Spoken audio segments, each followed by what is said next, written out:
Les catcheurs de la WWE ont beau être des super-héros, cela ne veut pas dire qu'ils sont à l'abri des ennuis dans le monde réel.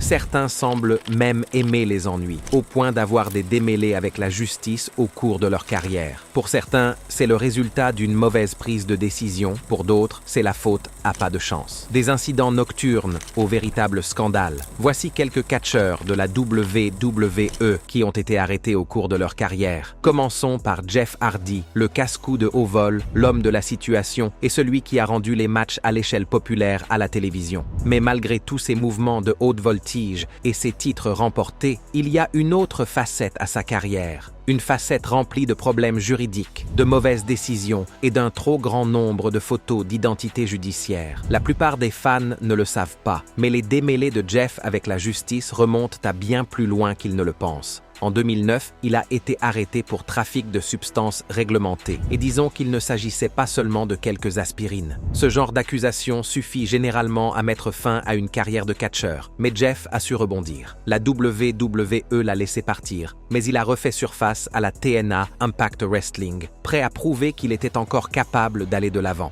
Et c'est ce qu'il a fait pendant un certain temps. Puis vint Victory Road 2011. Oh, c'est pas vrai. Si vous n'avez pas vu ce gâchis, imaginez simplement l'un des pires accidents de train de l'histoire du catch. Jeff devait affronter Sting en main event, mais lorsqu'il s'est présenté, il était évident qu'il n'était pas en état de lutter. Nous parlons ici de trébucher, de bafouiller et d'avoir l'air de ne pas savoir sur quelle planète il se trouvait. La TNA n'a pas eu d'autre choix que d'écourter le match, Sting l'épinglant en moins de 2 minutes. La foule était furieuse. Sting lui-même était furieux. Ce soir-là, Jeff est devenu un exemple à suivre. Quelques années plus tard, la WWE décide de donner une nouvelle chance à Jeff. Les fans l'aimaient toujours, et lorsqu'il était concentré, il n'y avait pas mieux. Il a même remporté le championnat de la WWE, ce que les fans réclamaient depuis le début des années 2000. Mais les bons moments n'ont jamais duré. Il a été arrêté pour conduite en état d'ivresse en 2018 et 2019. Et en 2021, il y a eu un incident étrange où il a simplement quitté un événement en direct au milieu du match, traversant la foule comme s'il était en retard pour le dîner. La WWE a supposé qu'il avait fait une rechute et lui a demandé d'aller en cure de désintoxication. Jeff a refusé et la WWE l'a laissé partir. Peu de temps après, la AEW l'a récupéré, le réunissant avec son frère Matt.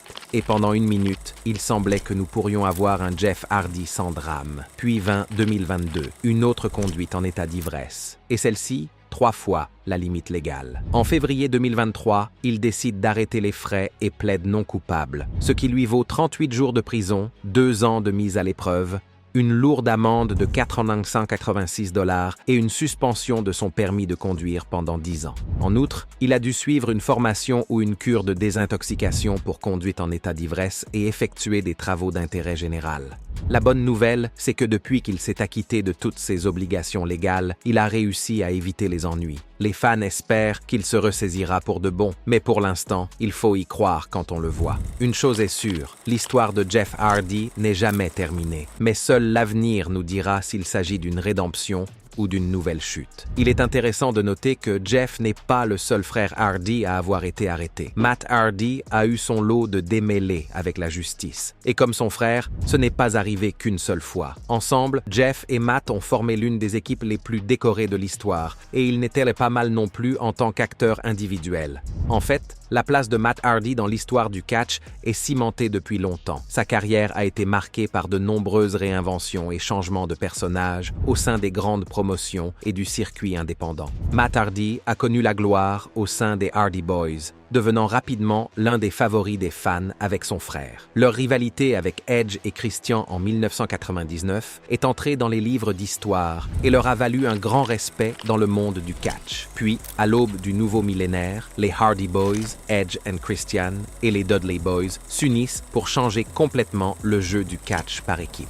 Le révolutionnaire Triangle Ladder Match de WrestleMania 2000 n'était que le début. Il a ouvert la voie à des matchs encore plus fous, dont 2 combats TLC épiques à SummerSlam et WrestleMania X7 plus tard dans l'année. Ces matchs n'avaient pas pour seul but de donner un bon spectacle. Ils ont cimenté le lien entre ces 6 catcheurs pour toujours faisant d'eux des légendes dans l'histoire des équipes tag team. Mais malgré des championnats par équipe dans plusieurs promotions, un championnat de l'ECW, 2 championnats du monde des poids lourds de la TNA et bien d'autres choses encore, Matt Hardy a été arrêté plus d'une fois. En 2011, il a été arrêté et inculpé pour conduite en état d'ivresse. Puis, quelques jours plus tard, inculpé pour possession de drogue à la suite d'une descente à son domicile. Et ce n'est pas tout. En 2014, Hardy et sa femme Rebby Sky ont tous deux été arrêtés dans un motel de Virginie à la suite d'une dispute domestique. Les deux parties ont finalement abandonné leurs ordonnances restrictives respectives l'une contre l'autre. Dans les années qui ont suivi, Hardy s'est réinventé à plusieurs reprises et ces jours-ci, il catch dans l'AEW. Rebby et lui ont réussi à surmonter leurs problèmes passés et partagent aujourd'hui une famille de 4 enfants. Cela a été une course folle, mais Matt a certainement su rebondir. Ensuite, nous avons Brock Lesnar. The Beast Incarnate est le genre de gars qui semble avoir été construit pour être une force de la nature. Du haut de son 1m93 et de ses 130 kg de muscles purs, Brock a semblé inarrêtable dès le premier jour. De ses jours de domination à la WWE à son parcours à l'UFC, en passant par une brève et étrange tentative de football professionnel avec les Minnesota Vikings, ce type n'a toujours eu qu'une idée en tête,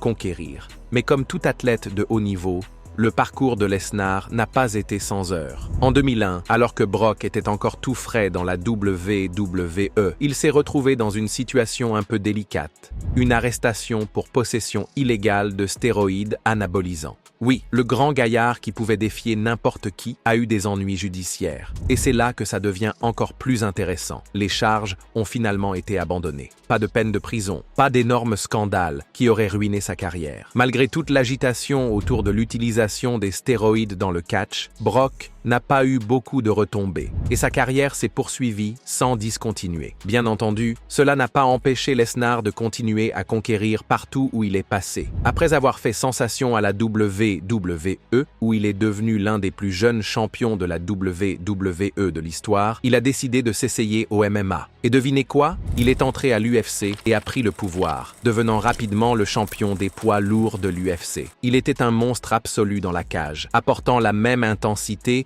qui a fait de lui une superstar de la WWE. Cependant, tout au long de sa carrière, le nom de Lesnar a parfois été associé à des produits dopants, mais il a toujours réussi à s'en sortir, conservant son image de force de la nature inarrêtable. Ainsi, si l'affaire des stéroïdes de 2001 a pu faire sourciller certains, il s'agit plutôt d'un petit incident dans la saga de Lesnar. Il reste l'homme que les fans de la WWE adorent détester et qu'ils adorent regarder. Que ce soit sur le ring ou en dehors, la carrière de Lesnar est tout simplement légendaire. Si l'arrestation de Lesnar a à peine entamé sa carrière, Lex Luger n'a pas eu cette chance. Pour être honnête, Lex Luger a commis plusieurs infractions, alors que Lesnar n'en a eu qu'une seule. Lex Luger, alias The Total Package, était le catcheur le plus impressionnant physiquement à être monté sur le ring. Il était la grande star qui dominait la WCW, gagnait des titres comme si de rien n'était, et a même fait un passage à la WWF. Ce type était si impressionnant qu'il était un véritable catcheur de football professionnel avant de devenir catcheur, un touche-à-tout qu'on ne pouvait pas arrêter. Mais, comme le dit le proverbe, on ne peut pas tout avoir. Et la vie de Luger a connu un gros accident de parcours. Remontons jusqu'en 2003, quand tout a commencé à se gâter. Tout d'abord, il y a eu une dispute domestique avec sa petite amie de l'époque, Miss Elizabeth. Oui, cette Miss Elizabeth. Les choses se sont envenimées et Luger a été arrêté pour coups et blessures. Mais ce n'était que le début de sa folle aventure. 2 jours plus tard, il est à nouveau arrêté. Cette fois, il s'agit d'une conduite en état d'ivresse après une collision arrière qui ne s'est pas déroulée sans heurts. C'était comme si l'univers le mettait à l'épreuve. Puis vint le véritable déchirement. Miss Elizabeth est morte tragiquement d'une overdose dans la maison qu'ils partageaient. La police a trouvé un tas de drogue lors de l'enquête. Et devinez quoi? Luger est accusé de 13 délits de possession de drogue. Il a plaidé coupable et a été condamné à 5 ans de mise à l'épreuve. Mais les choses ne se sont pas arrêtées là. L'homme a connu une autre mésaventure lorsque lui et quelques catcheurs, Scott Steiner, Buff Bagwell, ont été expulsés d'un avion à destination de Winnipeg. La raison? Luger a violé sa probation. Alors, oui, il est allé en prison pour 4 mois. Aujourd'hui, Luger a laissé le chaos derrière lui. Après tout ce gâchis, il a changé de vie de façon majeure, devenant un chrétien né de nouveau et gardant son nez propre. Si son parcours dans le catch et dans la vie a été une véritable montagne russe, il nous rappelle que même les plus complets peuvent avoir des coups durs et en ressortir plus forts. Parlons maintenant de Jimmy Superfly Snuka. Ce type était une véritable légende sur le ring, connu pour ses mouvements de haute voltige qui rendaient les fans fous à chaque fois qu'il sautait de la corde supérieure. Il a fait partie du Hall of Famer de la WWE, a eu une carrière de plus de 40 ans et était adulé par tous les fans de catch. Mais voici le coup de théâtre. Son histoire ne se résume pas à ses coups d'éclat et à ses victoires dans les championnats. Non, il y a un chapitre sombre dans son histoire que nous ne pouvons pas ignorer. Il s'avère que Snuka n'a pas été arrêté pour un délit mineur, comme le non-paiement d'une note d'hôtel, mais qu'il s'agit bien d'une affaire sérieuse. En 1983, il s'est retrouvé dans une situation assez grave qui a tout changé. Sa petite amie de l'époque, Nancy Argentino, est décédée tragiquement après qu'ils aient séjourné ensemble dans un motel. Elle a été transportée d'urgence à l'hôpital avec des blessures assez graves. Il s'est avéré plus tard que son décès était dû à des lésions cérébrales traumatiques et que d'autres signes suggéraient qu'elle avait peut-être été maltraitée. Mais à l'époque, malgré tous les signaux d'alarme, Snuka n'a pas été inculpée et l'affaire a été balayée sous le tapis bien qu'elle soit restée ouverte. 32 ans plus tard, l'affaire est rouverte. En 2015, Snuka a été arrêté et accusé de meurtre au 3e degré et d'homicide involontaire. Mais il n'en a pas voulu et a plaidé non coupable jusqu'au bout. Son équipe de défense a trouvé une excuse majeure. Sa santé se détériorait rapidement, surtout depuis qu'on lui avait diagnostiqué un cancer de l'estomac. Ils ont fait valoir qu'il n'était pas en état d'être jugé. L'autre partie, cependant, a présenté des images de Snuka luttant encore quelques mois plus tôt pour prouver qu'il ne frappait pas exactement à la porte de la mort. En fin de compte, les accusations ont été rejetées en 2017. Parce que Snuka a été jugé mentalement inapte à subir un procès. Et un peu plus d'une semaine plus tard, le monde du catch l'a perdu pour de bon. Alors, bien que Snuka soit toujours considéré comme une légende du catch de haut vol, tout ce gâchis fera toujours partie de son histoire. C'est vraiment dommage, mais on ne peut pas effacer l'histoire, n'est-ce pas? En parlant d'histoire, Scott Hall est un autre catcheur qui a été arrêté en 1983, et son cas est assez similaire à celui de Snuka. Dans le monde du catch professionnel, le nom de Scott Hall est pratiquement synonyme de charisme et de statut légendaire. De ses débuts dans les territoires à ses passages à la WA, à la WCW et, bien sûr, à la WWE, la carrière de Scott Hall a été remplie de moments emblématiques et il est largement reconnu comme l'un des membres fondateurs de la NWO qui a pratiquement changé la donne à la WCW. Il était le méchant avant que cela ne devienne cool et n'oublions pas qu'il savait gérer une foule comme personne d'autre. Mais si son héritage dans le ring est en or massif, sa vie personnelle était loin d'être facile. La vie de Hall n'a pas été que soleil et arc-en-ciel. Ses problèmes de toxicomanie sont bien connus et ont un impact sur sa vie,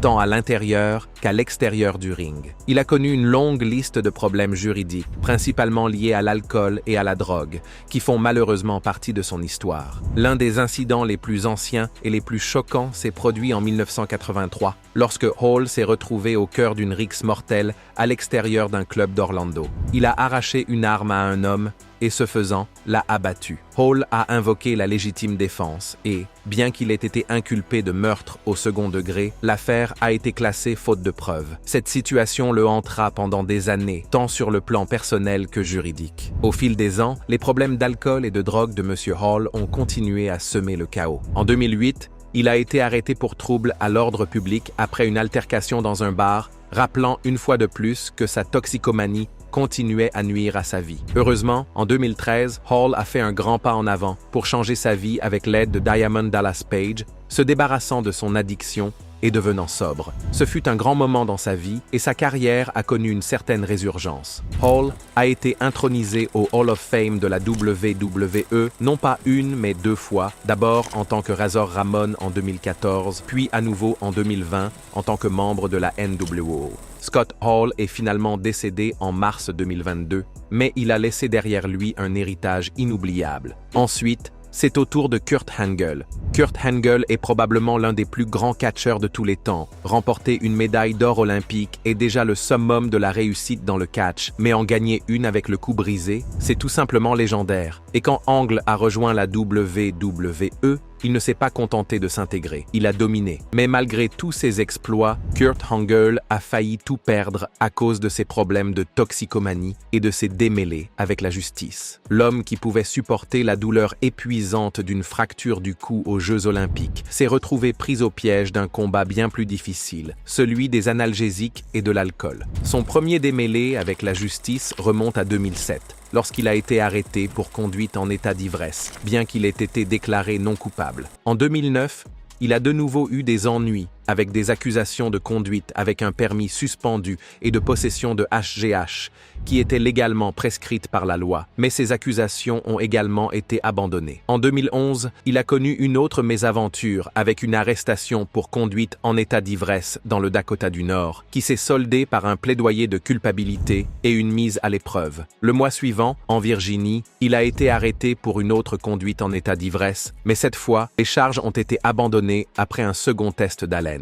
Kurt n'en avait pas fini pour autant. Il a été accusé de conduite en état d'ivresse au Texas en 2013, mais il s'est inscrit en cure de désintoxication peu après. Mais voici ce qu'il faut savoir sur Kurt Angle. Il a toujours été un combattant. En 2013, il a finalement pris la décision d'aller en cure de désintoxication, mettant sa carrière entre parenthèses pour se concentrer sur sa désintoxication. Et contrairement à beaucoup de ceux qui luttent contre l'addiction, Angle s'est accroché. Il n'a jamais caché ses difficultés et a utilisé sa plateforme pour aider les personnes confrontées à des démons similaires. Ces dernières années, Angle s'est exprimé sur son parcours vers la sobriété, apparaissant dans des documentaires et des interviews de la WWE pour parler des dommages causés par son addiction et de la façon dont il l'a surmontée. Il a clairement indiqué qu'il ne voulait plus jamais emprunter cette voie. Aujourd'hui, il se concentre davantage sur sa famille, sa santé et la volonté d'inspirer les autres à prendre leur vie en main. Parlons maintenant de Steve Austin. C'est vrai, Stone Cold Steve Austin, le buveur de bière, l'assommoir et le chef de l'ère Attitude, a eu ses propres démêlés avec la justice. Et si la plupart des fans se souviennent de lui pour avoir envoyé balader les représentants de l'autorité et avoir ouvert des bières fraîches, ses ennuis judiciaires dans la vie réelle ont été bien moins divertissants. En 2002, Austin était marié à Debra Marshall, une ancienne manager de catch qui avait été un élément essentiel de la programmation de la WWE. Mais en coulisses, les choses ne se passaient pas vraiment bien. Un soir, une dispute entre les deux s'est envenimée et la police a été appelée à leur domicile au Texas. À l'arrivée des policiers, les preuves sont suffisantes pour qu'Austin soit inculpé d'agression. Il a finalement plaidé non coupable et a été condamné à 1 an de mise à l'épreuve, à une amende et à des travaux d'intérêt général imposés par le tribunal. L'incident a creusé un fossé permanent entre Austin et la WWE pendant un certain temps. Debra a disparu de la télévision et Austin, qui avait déjà quelques problèmes avec la compagnie, a disparu pendant un certain temps, quittant la WWE après des divergences créatives sur le fait qu'on lui avait demandé de perdre contre Brock Lesnar sans aucune préparation. Bien qu'il ait fini par revenir, la controverse sur ses problèmes juridiques n'a jamais vraiment disparu. Cependant, Austin étant Austin, sa popularité n'en a pas trop souffert à long terme. Au fil du temps, Austin a retrouvé le chemin de la WWE, faisant des apparitions sporadiques, animant les Broken Skull Sessions et, surtout, délivrant les légendaires Stone Cold Stunners chaque fois que l'occasion l'exigeait. Rob Van Dam, quant à lui, volait haut, au sens propre comme au sens figuré, jusqu'à ce qu'une mauvaise décision fasse s'effondrer sa carrière à la WWE plus vite qu'un de ses fameux 5-Star Frog Splash. En 2006, RVD était au sommet du monde. Il avait enfin franchi le plafond de verre de la WWE, encaissant son contrat Money in the Bank lors d'un affrontement emblématique contre John Cena à l'ECW One Night Stand. Avec la foule la plus turbulente de l'ECW, prête à se révolter à la simple idée que Cena puisse conserver son titre, Van Dam s'est assuré la victoire et a quitté la salle en tant que champion de la WWE. Pour rendre les choses encore plus agréables, Paul Heyman lui a remis le titre de champion de l'ECW, faisant de RVD le double champion ultime. La vie était belle. Et puis, il s'est fait arrêter. Alors qu'il roulait sur l'autoroute avec Sabu, son collègue de l'ECW, RVD a été pris en flagrant délit d'excès de vitesse. Normalement, le policier n'aurait eu qu'une contravention et un avertissement. Mais l'officier a senti quelque chose d'extra dans l'air. Et les choses ont pris une tournure différente. La fouille de la voiture a permis de trouver 18 grammes de marijuana, des analgésiques et d'autres produits qui ne font certainement pas partie du régime d'avant-match d'un catcheur. La WWE